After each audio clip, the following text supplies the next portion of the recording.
Waktu dengar pertanyaan tadi, Koko malah mikirnya, wah ini adalah tanda keimanan.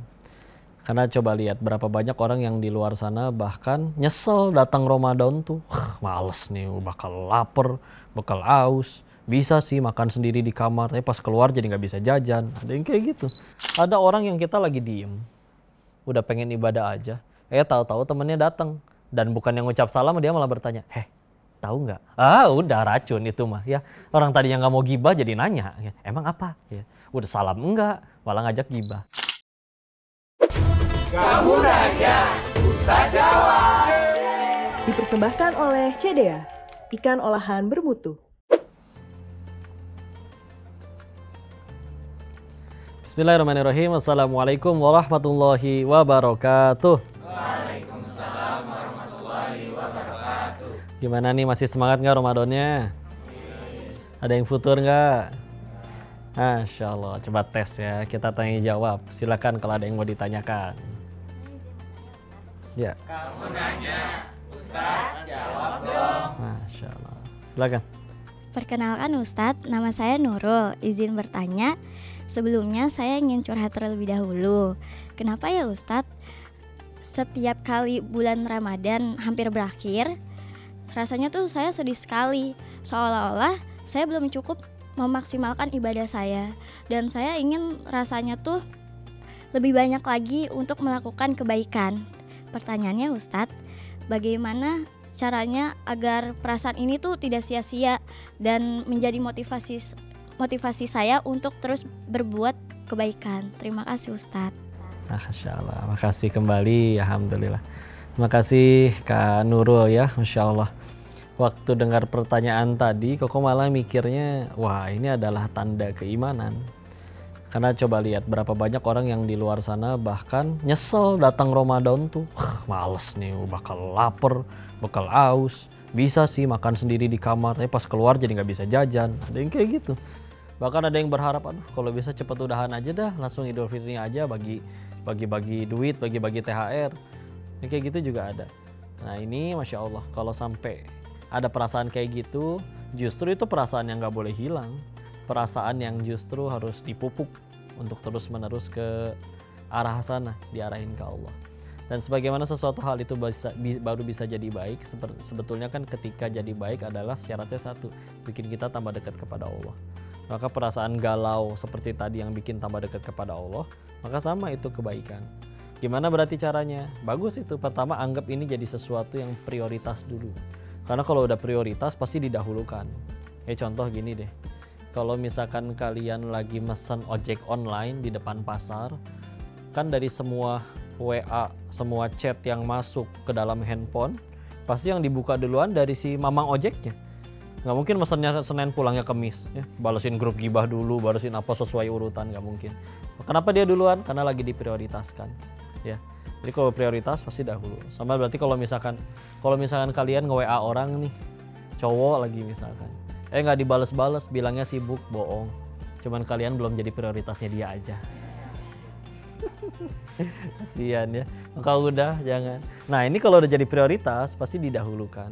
Ya, nggak mungkin bilang sibuk, nggak mungkin. Sama kalau orang udah prioritasin pengen ngapalin Quran, maka sesibuk apapun dia pasti akan sediain waktu buat ngapalin. Orang nanti makin sibuk, terus misalkan dia prioritasannya keluarga nih, maka dia pasti sebelum susun jadwal, hari ini meeting dengan perusahaan ini, besok meeting dengan perusahaan itu, pasti yang disusun duluan, hari ini milad istri saya, hari ini milad anak saya, hari ini anak-anak minta didampingin pertunjukan di sekolahnya. Didahulukan, nanti yang kosong baru diisi dengan jadwal. Nah ini juga sama, makanya sebetulnya itu bahkan bisa menjadi tolak ukur bahagia atau sedihnya kita. Karena kalau misalkan bahagia sedih kita kan tergantung apa yang di hati. Contoh, ketika misalkan ngelihat orang, kok dia sholat sih kok, tapi ketinggalan sholat gak pernah nangis, waktu duitnya hilang baru nangis ngejerit, berarti di hatinya duit. Atau misalkan, kok dia sholat sih kok, KTP-nya juga pernah lihat Islam, tapi kalau misalkan ketinggalan sholat gak pernah sedih, tapi waktu gagal nyalek kok gila ya, ya udah berarti di hatinya jabatan. Ya, ini sedih gara-gara pengen kehilangan Ramadan, berarti ada Ramadan di hati kita. Di saat orang lain gak peduli dengan itu semua, maka ya sudah, maksimalkan. Ketika udah benar-benar ngerasa itu adalah suatu kebaikan, kan bikin kita jadi mendahulukan kan. Maka yuk silakan. Kalian boleh kalau mau nanti boleh baca kitab As-Sahih At-Targhib wa At-Tarhibnya. Ini artinya anjuran dan ancaman. Ini karyanya Syekh Al-Munziri. Aslinya nama kitabnya Targhib wa Tarhib doang, anjuran dan ancaman. Terus oleh Syekh Nasruddin Al-Albani dibelah dua, dipisahin jadi Sahih At-Targhib wa Tarhib sama Dhaif At-Targhib wa Tarhib. Kalau yang sahih itu berarti dikumpulin dari semua hadis itu, mana hadis-hadis yang sahih. Isinya sekian macam. Ramadan keutamaannya apa? Sholat duha misalkan, keutamaannya apa, kekurangannya apa. Nah, cari di kitab itu bab tentang Ramadan. Oh, itu nanti banyak banget yang memotivasi. Kayak contoh-contoh tentang mimpinya Thalha bin Ubaidillah. Ini juga terkenal sekali kisahnya. Thalha bin Ubaidillah ini salah satu sahabat Nabi. Suatu ketika ngelihat ada dua orang pemuda datang ke Nabi, dua-duanya syahadat. Jadi mualafnya barengan. Tapi yang satu amat sangat mau berjihad sampai wafatnya juga di medan perang dalam keadaan penuh luka. Yang satu lagi meninggalnya 1 tahun lebih lama dan tidak di medan perang, di kasur hangatnya, ya. Lalu suatu ketika Thalha tidur, mimpi sedang berada seolah di depan pintu surga. Lalu malaikat keluar terus manggil. Yang dipanggil duluan untuk masuk surga justru yang hidup 1 tahun lebih lama. Baru keluar lagi, terus yang dipanggil adalah sahabat yang tadi wafat di medan perang. Baru keluar lagi pas Thalhanya mau masuk, ini belum waktumu, barulah beliau bangun. Dan ketika Thalha bin Ubaidillahnya juga mau masuk, baru dibilang, ini belum waktumu, barulah beliau bangun. Waktu bangun, cerita tuh ke orang-orang bahwa yang masuk surga duluan ternyata yang umurnya 1 tahun lebih lama. Maka para orang lain juga, para sahabat yang lain heran, masa iya sih? Kan kita tahu keutamaan orang yang mati syahid itu husnul khotimahnya, masuk surga tanpa hisapnya. Ya udah yuk kita cerita aja kepada Rasulullah. Datang kepada Rasulullah diceritakan, Rasulullahnya malah menjawab, apa yang membuat kalian heran? Bukankah engkau tahu bahwa satu sahabat yang lain itu hidup 1 tahun lebih lama dan bertemu dengan Ramadan? Ya sholat di dalamnya, ya puasa di dalamnya. Ini sahih di riwayat Imam Ibnu Majah, ya. Sehingga coba lihat yuk. Ada orang yang gak ikut berperang, gak ikut berdarah-darah, hanya karena ketemu Ramadan dan beribadah di dalamnya, bisa nyusul pahalanya orang yang tadi wafat di medan perang. Yang kita kan belum tentu berani kita berdarah-darah, bawa senjata juga belum tentu bisa. Tapi dia gak ketemu Ramadan. Kita udah ketemu Ramadan berapa kali kalau mau jujur? Semenjak akil balik ya, semenjak sudah jadi mukallaf wajib untuk melakukan ibadah. Tapi ternyata udah aja garing lewat begitu aja. Padahal mati bakal, ke surga pengen. Kalau ditanya, apa sih yang membuat kita ngerasa pantas ke surga? Kita jujur bingung jawabnya. Tapi ternyata udah berapa kali masuk Ramadan, ternyata itu kita punya amalan yang kalau kita ngelakuin itu ibaratkan perkali lipatannya itu berkali lipat banget dibandingkan dengan yang tadi. Iya sih, dua-duanya masuk surga juga. Cuman kan bisa lebih dulu begitu. Apalagi misalkan ya kalian yang mungkin udah berapa kali bulan Ramadan. Dari lahir pun langsung Islam, udah belajar puasa, sholat dari kecil.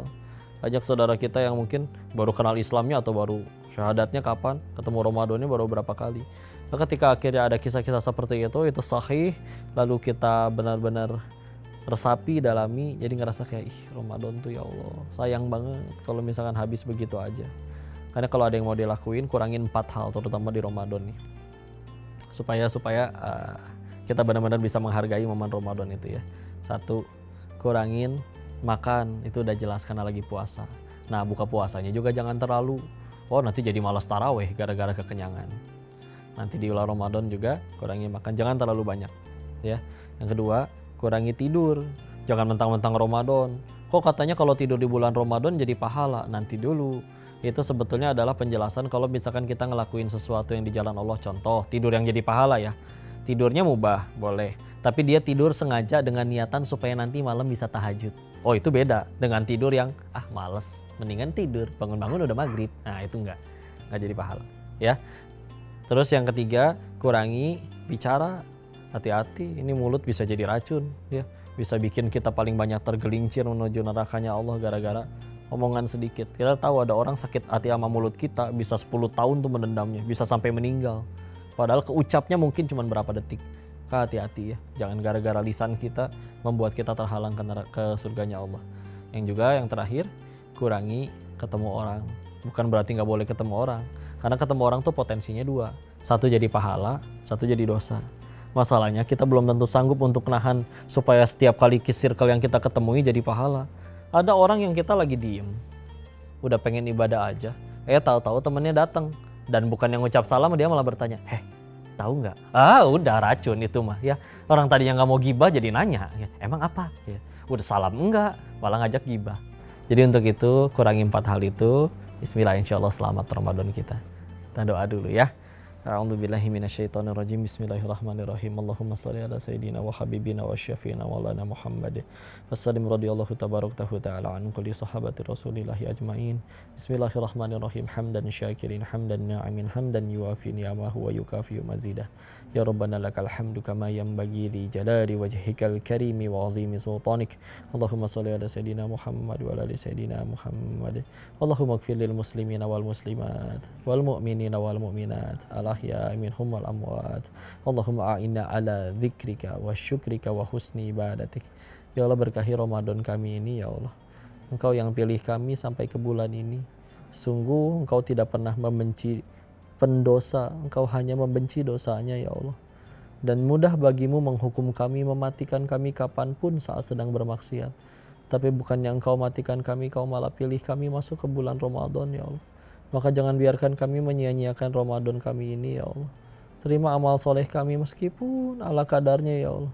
Terima sholat kami, puasa kami, sedekah kami, thalabul ilmi kami ya Allah. Pertemukan kami dengan sahabat, guru, lingkungan yang membuat kami tambah banyak mengingat-Mu ya Allah. Dan terimalah semua ibadah kami itu ya Allah. Meskipun jauh dari kata sempurna. Kami tahu kami belum layak untuk ke surga-Mu, tapi kami ingin. Kami tahu kami takut dengan dosa-dosa kami dan ganjarannya. Tapi kepada siapa lagi kami memohon jika tidak kepada Engkau ya Allah. Hanya Engkau yang punya kuasa mengampuni segala dosa. Dan yang kami tahu Engkau adalah Rabb yang lebih luas ampunannya daripada murkanya ya Allah. Dan izinkan kami tutup usia kami dengan husnul khatimah. Rabbana atina fid dunya hasanah wa fil akhirati hasanah wa qina adzabannar. Subhana rabbika rabbil izzati amma yasifun. Wassalamun alal mursalin walhamdulillahi rabbil alamin. Terima kasih, semoga bermanfaat. Assalamualaikum warahmatullahi wabarakatuh. Waalaikumsalam warahmatullahi wabarakatuh. Alhamdulillah.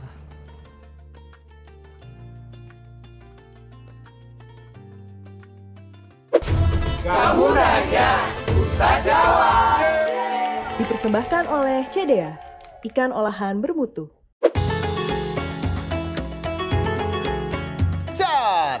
Halo, jumpa lagi di Kreasi Resep CDA. Bersama saya Chef Muto. Kali ini saya akan membuat tahu bakso seafood kaldu udang ala CDA. Kita tumis bawang putihnya dengan margarin. Saya akan tumis bumbu halusnya, sereh, lengkuas, tuangkan air. Resep ini makin spesial karena kita menggunakan CDA tahu bakso seafood 500 gram dan CDA bakso ikan pedas 500 gram. Terbuat dari ikan olahan bermutu, diproses secara higienis, menggunakan teknologi modern dan sudah sertifikasi halal. CDA tahu bakso seafood dan CDA bakso ikan pedas dapat dikreasikan ke berbagai menu lainnya. Garam, gula, kaldu bubuk, minyak wijen, kecap ikan, air jeruk, jamur, pakcoy, daun jeruk. Nah, setelah mendidih kita langsung tuang saja ke piring saji. Oke, menunya sudah jadi. Tahu bakso seafood kaldu udang ala CDA. Bersama CDA semua masakan jadi tambah enak. Selamat mencoba. Wataw!